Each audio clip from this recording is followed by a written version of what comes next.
afternoon, ladies and gentlemen. My name is Iliana Magra, and here are the top headlines of the day in Greece. Greece will establish 2 new national marine parks, one in the Ionian Sea and another in the Aegean, Prime Minister Kyriakos Mitsotakis announced earlier today. The move is part of an initiative to protect marine biodiversity and meet international conservation targets. In a video statement, the Greek premier described the sea as the silent force of Greece, adding that the new parks reflect a commitment to safeguard the country's marine heritage for future generations.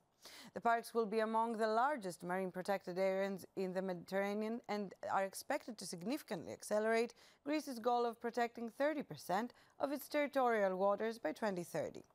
In other news, a new so-called cruise fee was introduced today under legislation aimed at curbing over-tourism and improving infrastructure at popular destinations.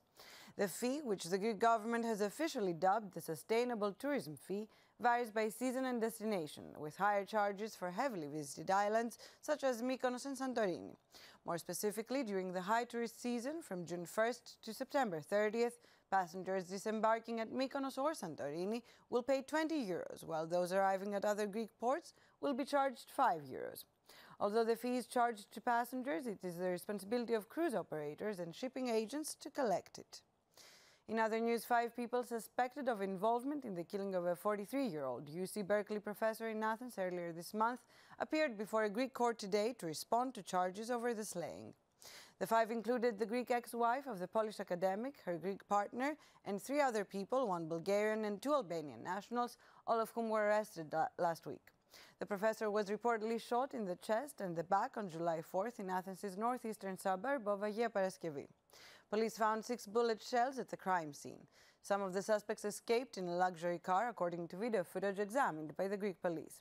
Greek authorities have not released the names of the individuals alleged to be involved in the incident, and the charges have not been officially disclosed. However, the professor's ex-wife has denied any wrongdoing, while her partner has confessed to shooting her ex-husband. Now, Greece is bracing for an intense heat wave, which began today with temperatures expected to reach up to 43 degrees Celsius, prompting a broad government response aimed at protecting public health and outdoor workers. Hot air masses sweeping across the country are set to drive extreme conditions through at least Wednesday, with unseasonably high temperatures forecast to persist into Friday, according to the National Meteorological Service. The Ministry of Labour and Social Affairs has ordered the suspension of certain outdoor labour from 12 p.m. to 5 p.m. in areas where high temperatures are forecast. For example, delivery services must suspend operations using motorcycles or scooters during these hours. Violations of the suspension can incur fines of up to €2,000. Employers are also urged to enable remote work for high-risk employees where operationally feasible. At the same time, the fire service, Greek police, armed forces and civil protection units have been placed on heightened alert, while the authorities are advising the public to take preventive measures. Residents are encouraged to stay in cool, shaded spaces and avoid crowded areas. Use of air conditioning or fans is recommended, and people should refrain from intense physical activity. Authorities also recommend wearing breathable clothing along with sun protection. Hydration is critical, with citizens urged to drink plenty of water and avoid alcohol.